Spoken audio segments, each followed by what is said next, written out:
Hey, welcome back to Gunther's Place. I am kind of excited today. It is the 31st of August, 2023, and I want to thank everybody that's been watching the videos and the video series and the vlogs. I sold the little GTI that I had a playlist on this channel. Sold it to a gentleman down the street. It's going to be his daughter's first car. So she's going to have some fun with the 325-ish horsepower car going to and from high school. And it's a great little first car, got a solid engine, and just did all the paperwork this past weekend, and then finalized everything, which meant I had some space in the garage, and we'll get to it in just a minute. But let's come on over here and we'll talk about what I did. All right, so y'all know I frequent this place called AutoGator. It's up here in Roseville, California, just north of Sacramento. There it is. There's a website. You can go on that website there and you can click on repairables. And you can look at all the various vehicles. It's pretty neat how they sort the, they'll sort them by make, not by model. So like Porsche, or you can look at Nissan, or if you really want to step over the edge of the cliff and get you a Hyundai with about 30,000 miles on it with the blown engine as usual, you can do something like that. Or Volvo. Well, they get a lot of classic kind of looking vehicles. There's I think an old AMC Rambler over there right now on the website as of today. But so let's back up. You remember last year whenever I picked up that little GTI with the blown engine, and you followed me along, and we got that. Well, I'm not a paint and body guy by any means, but I was able to use some just off the shelf like Napa paint and some clear coat, and did the hood and, got it shined up a little bit. But this little car here, it came up a couple of months ago. I just happened to be over there. This location is not very far away from where I live, so sometimes I'll go over and grab a hamburger somewhere or sandwich and for lunch, and I'll swing by and just walk through their yard. And the good thing about it is it's kind of like a combination between a Copart, which Copart is usually a full vehicle auction where you got to go in there and get the whole car. And we have something here called pick and pull, whereas you go in there and you just pick, get parts off of a wrecked car or salvage car in there. So it's just a parts warehouse basically. But AutoGator is actually the best of both worlds, because you can buy salvage vehicles whole, complete, ready to fix and drive, get re-registered, what have you. Some of them even have clean titles, or you can go in there and actually get parts. Now, I appreciate them because they are, in my opinion, and I'm going to plug them here, they are a little bit more higher class. They get, whoever's doing their car buying, and they're figuring out what to bid on at auction, they're figuring out what they're going to accept to come in their lot, has got a good eye. So I don't know who that person is. I'm just saying they get some quality in there, good shaped cars, and their parts are great that I've purchased from them. Obviously 2023 inflation is a bitch right now, but it is what it is. So a couple of months ago, I happened to be over there and I saw this little car. This is a 2013 Volkswagen CC. Now what had happened was the lady that owned it had a loan. It was financed. And she was driving along about 40 miles an hour, and she lost the front passenger wheel, or tire. She ran over something, punctured it, lost control, slammed on the brakes, and slid and ran into a couple of bollards. So you got, I'll show you in a minute, back there is a dent in the quarter panel, and then over here in the quarter panel and a little bit on the door. You can hardly see it. But anyway, so the insurance totaled it out. It's got 130,000 miles on it. Anyway, I saw it and I was like, hey, I might be willing to buy that straight from you. Well, it's got a loan, so we had to go through anyway. So let's go over here and then I'll get back to the car because I want to show you guys something. You're going to be very, very happy along with me. All right. These are the papers. So when this first came in, I walked down the little line of the cars and I saw they had it for sale. Okay, $5,800 at the time. Yeah, a couple of months ago, I think it was June, maybe May. I looked at it and was like, man, well, $6,000, probably get them down to about, 5,000. That's never mind. I'll find something else, right? I was still working on the Volkswagen GTI. They came down to $5,400. Now, I don't know if this was the next day, the next week, or whatever. I just, I happened to find these papers wadded up in the car. Same stock number, so you see, you're following along, right? So they went from 58, 54, 5,000. Then they dropped it down. Let's see where they go now. 4,200. Wow, almost $800. Now, that must have been a pretty good dip because, anyway, all right, a little bit down to 39. Okay, now you're really getting interesting, right? Okay, wait a minute. What about that? For a 2013 Volkswagen CC Lux VR6 24 valve 300 horsepower motor? Okay. And it's not all-wheel drive. It's front-wheel drive. It's not the all-track. Check this out. Oh my God. Are you kidding me? Oh my God. All right. So this was what was in the car. Now look at the list here. Runs and drives, got average miles, 130,000 miles, 130,967.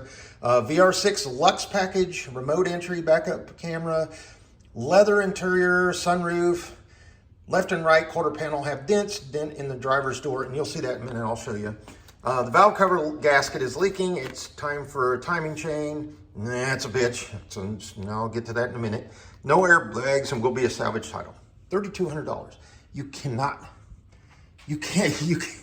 You're not going to find a $3,000 car in this condition at Copart or at Pick and Pull or in a lot of the other salvage yards out there. Look at this, folks. Look at the quality of that paint. And Volkswagen is known for 10-year guarantee on their paint. Look at that. Now, I just washed it. I used some just cheap, I use, here, let me show you what I use. I go down and I get this stuff. I swear by this. It's just, whoops. Armor All Wash and Wax. This little thing is like $5.99, okay? Wash that thing off, get all the crud off of it. That's it. Now, there is some smears and there's some little chips, stuff around, like right here, some rock chips. No chips in the windshield.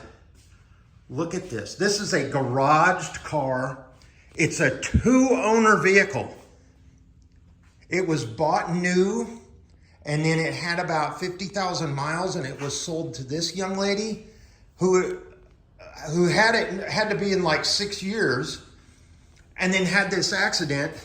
The insurance totaled it out, and I picked this thing up. I'll show you the paperwork in here in just a minute. Look at this.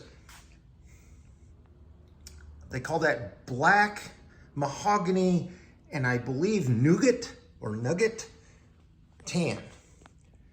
I mean, that is a fantastic. Now, the one thing that's broke, you got that stupid little, right there, you pull it and it covers, it's that fabric thing. Broke, and the seat is kind of dirty here. And we'll use some spick and span and some leather conditioner on there. Don't mind this. This is my fat, greasy arm laying on it. But look at that. An under $3,000 car. Look at that. That's a 1/4 inch of tread on there, folks. Look at this. Okay? Now, here's why. That little chip, that little scrape right there on the door, right here, and right here on the quarter panel, it's dented in about, oh gosh, what is that? Maybe a 1/4 inch? That's not that bad. It looks worse from this angle, okay? But check it out. Take that fender liner off, stick a football up there, air it up, pop it out, done. Let's go back over here. This is the other dent. Oh, there's a little bit of a mark here where I guess it caught, you know, something, but, and there's the other dent. And it's right there, it's a crease, but again, 4-square ball of football, stick it in there, air it up, it'll pop that right out. Probably could do that with my hand. And then just remount the bumper cover. Look at this, folks. Is this not and it's 3.6, 24 valve, VR6, same engine in the Porsche Cayenne. Of course, the Porsche Cayenne has a different intake manifold, and the timing is a little bit different in the ECU. It's due for an oil change. It's missing the little, I guess, spark plug wiring harness channel. There's supposed to be this cover on it with the Volkswagen seal. It's missing that. It's missing the, I don't know what you call it, road plate, the plastic, the plastic engine cover from the bottom where it mounts, you know, the road guard, I guess it is. That's gone. It's missing one screw right there. Air filter is pretty much brand new. I have not pulled the spark plugs. The only thing that I found, knock on wood, is it's got some crud in there. That, it looks like rust. And that is the original long life coolant. So it's gonna need to be flushed, obviously. And probably gonna have to replace that expansion tank, just like I had to do on the GTI. Obviously the coolant level sensor, when it gets so much corrosion in there, those are no good anymore. So just replace these. You can get them on Amazon. Not gonna cost you much money, 20 bucks, $25, something like that. You'll have it next day. Tear that off, flush it out, put a new one in there, you're good. Otherwise, you're gonna get low engine coolant, warning lights and everything. Anyway, look at this. A little bit of wrinkling on the chrome here. All the lights work, with the exception, I'm getting a warning light back there in the trunk, the rear reverse backup light, it says on the dash. Plugged in my code scanner, hit the I am readiness test, everything's green. This car is legit. That is some baller right there. Let me tell you. Put some tinted, a little bit more tinted windows on there. Buff that paint out. This is gonna be a daily driver for me. This is gonna be my prowler. I'm gonna go out there and go prowling in this one. Prowling, you know what I'm talking about? Prowling. So, let's get back over here and look at this paperwork one last time, and then I'm gonna jump into something real quick to show y'all. If you've watched my other videos, I talked about how to go through the process of retitling a salvage vehicle in California specifically. So my process is as follows. I find something I want to buy, I buy it, has a salvage title, I search the VIN, I pull a, you can use Carfax, you can use a VIN lookup, service, whatever, find out how many owners, where it was serviced. A lot of time you're gonna find that they have gone through dealer services or a Napa type maintenance place where they got the oil change, and they actually report back to like a Carfax. So you'll see if the maintenance up to schedule or any major service that was done. It'll also show you the accidents and so forth. So just like I did. Next thing I do is after I purchase, I immediately add it on my insurance. I don't care. It's not registered. It doesn't have a title. I am not going to drive or transport or keep a salvage vehicle in my garage with no insurance. So I add it to my insurance. Next thing I do, I go straight to the DMV and I show them the paperwork. And what they're going to do, just like my other videos, the process is look it up, make sure it's not stolen.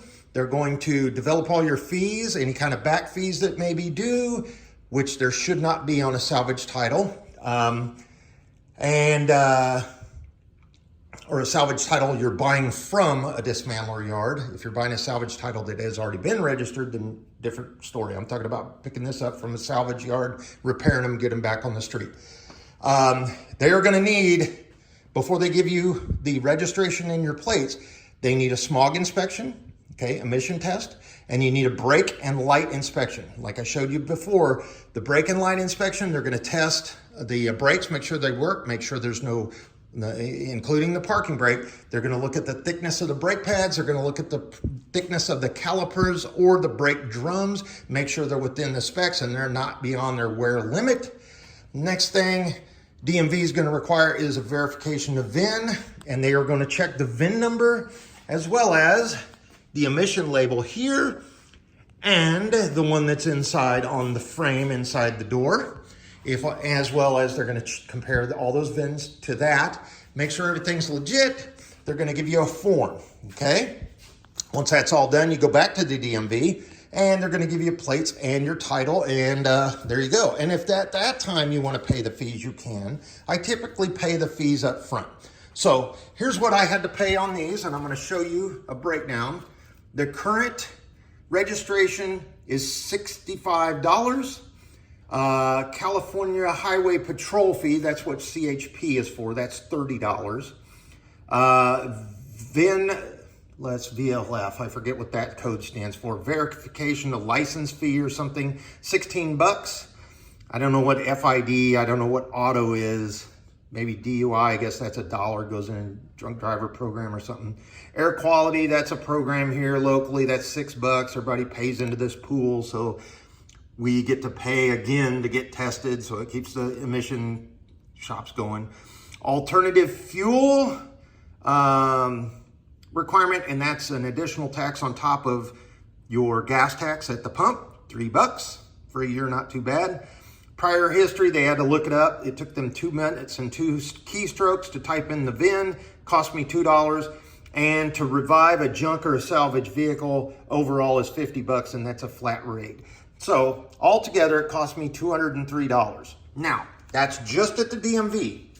They do not charge for the VIN inspection. A smog inspection or certification to get the certificate, typically around $40 to $60, depending on where you go, and sometimes you can find an online coupon. And the brake and light adjustment certificates, 2 different certificates, one for the brakes, one for the light. Each one of those is $75 at a shop, and you can typically go to a Napa or something like that. Here's all the forms already filled out, blah, blah, blah, blah. But let's get back to the fun, what I paid. Oh, look at this one.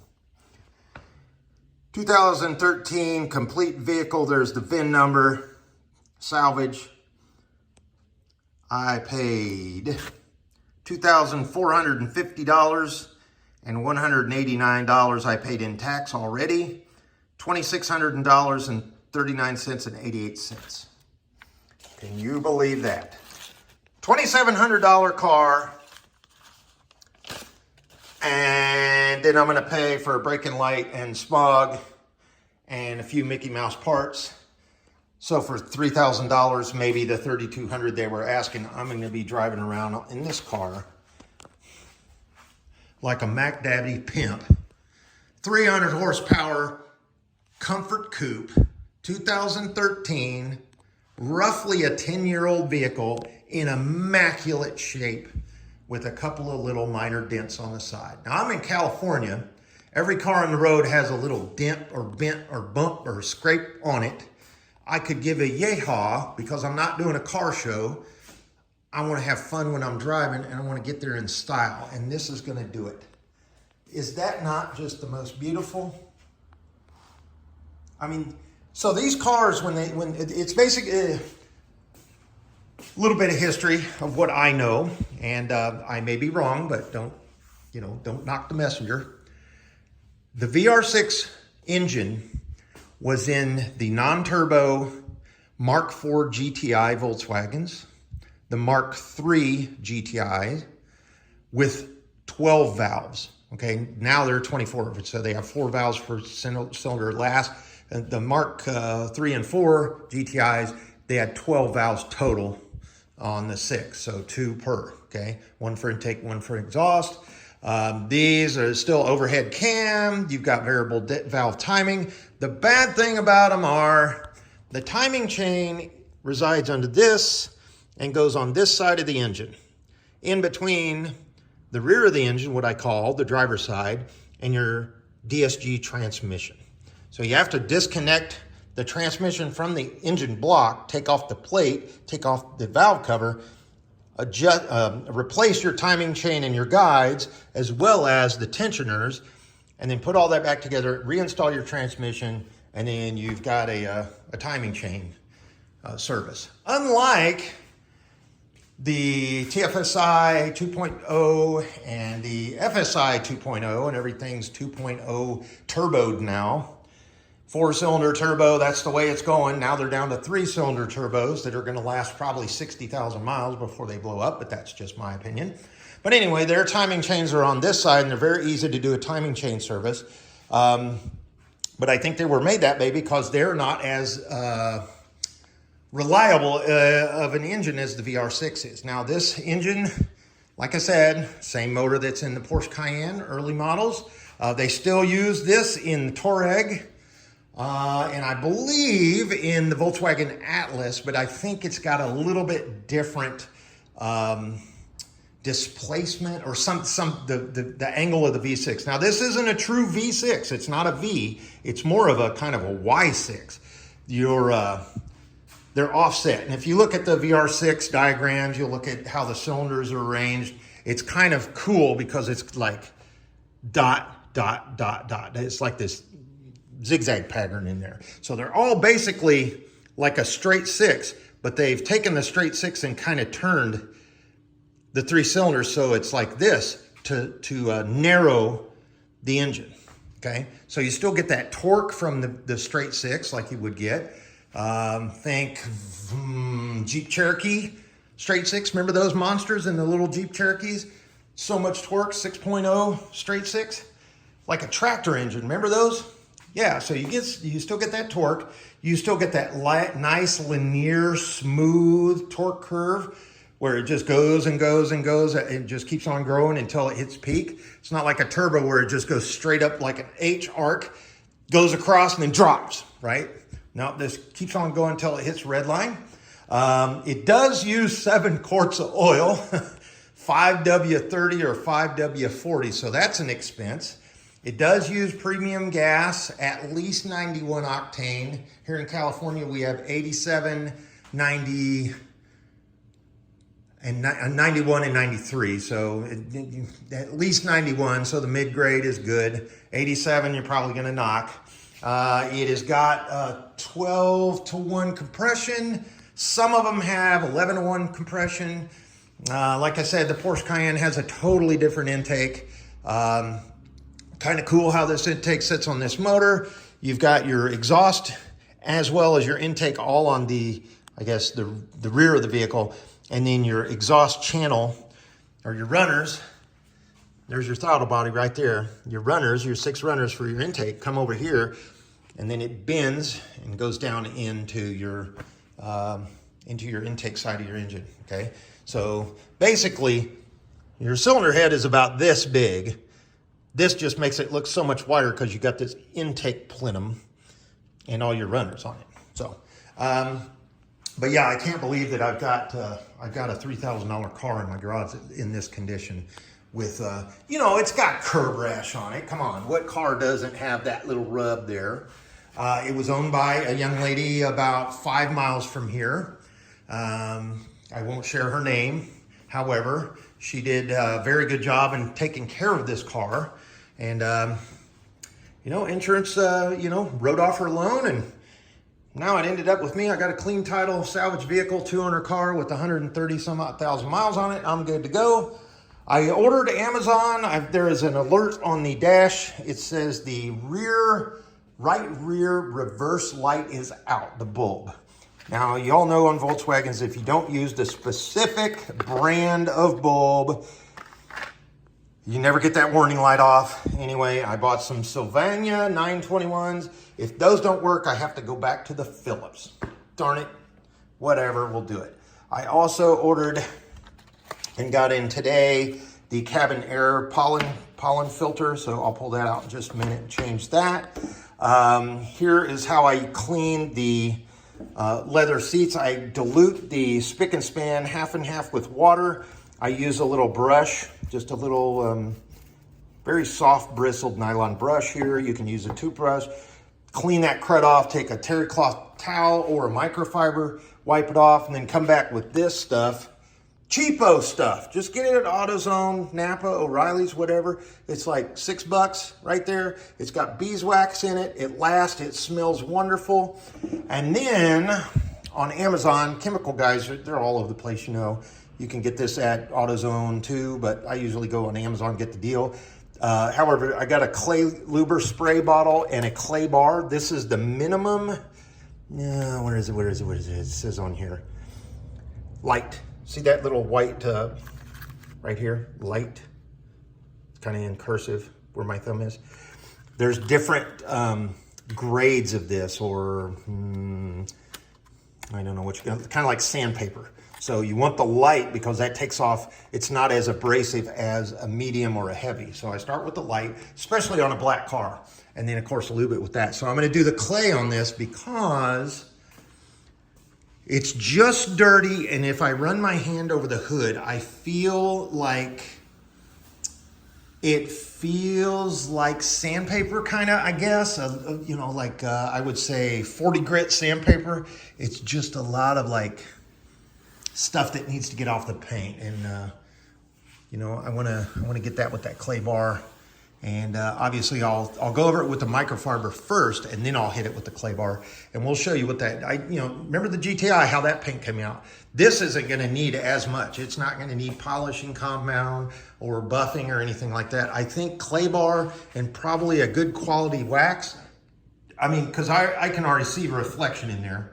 Look at my finger. I can see my fingernail. I can almost see my fingerprint. Wow.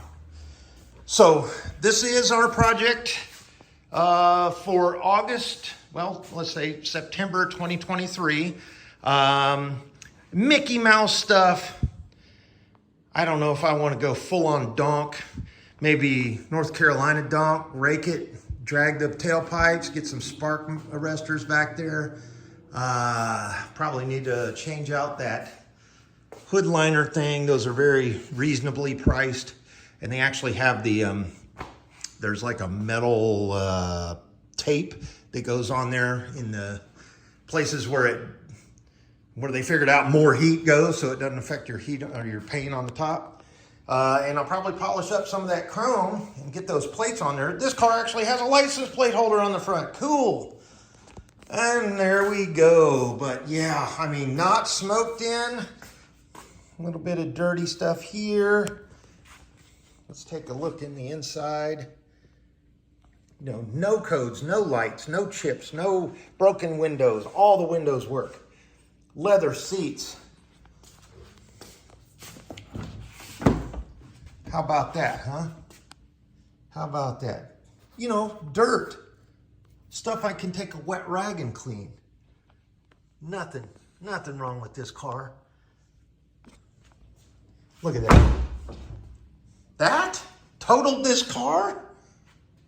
It's 10 years old. It's half, a VR6 Volkswagen should have 350,000 miles on it before it's done. Oh my God. A little bit of rubbing up here. I'll be able to get that out with some with that clay bar. This might need some polishing. I don't know what rubbed up there. Yeah, just a little bit of paint work. Come on. This is the perfect Gunther's place, relaxing. Come out here, smoke a cigar, rub on it, polish it, open the door, talk to the neighbors, have a good Saturday. It's supposed to be 75 degrees this weekend in August. Yeah, I'm going to be out here playing with this car for a little while. All right. And you saw the paperwork. Come on. How do you not go fishing like that and go, well, they're not biting today. They're not biting today. Oh, we got somebody. Well, yeah, I lost him on the line. Okay, what about this? Oh, we got it down here. Along comes Gunther with his knowing how to talk to people, I guess. Thanks for listening to me all these years and my long-winded ass on these videos. But I appreciate everybody that watches and follows along. And thank you so much for everybody that's subscribed, especially the folks, you know, we started this channel with that CJ2A, which is now for sale. Then we jumped into Mini, which I probably need to put that playlist back on so y'all can see that. Everybody's asking me about it. Then we did the GTI, and that's done. That's due a new owner. And now we got this one.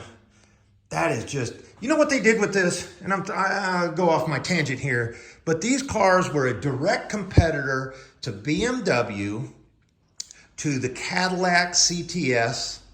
They, they combined the Passat and a sedan type concept into what they call a sport coupe. So you have different levels of these, and this is so that it's the Volkswagen CC is a Passat, but it's called a CC now, and that CC stands for Comfort Coupe. And the reason that these are such well-made and well-built cars is because they were sharing stuff back and forth with Porsche, Audi, and Skoda. And so they wanted that long-term reliable engine, that VR6 24 valve. They wanted a low maintenance vehicle, the VR6 24 valve with the DSG that has been proven bulletproof now with being in the GTIs so many times.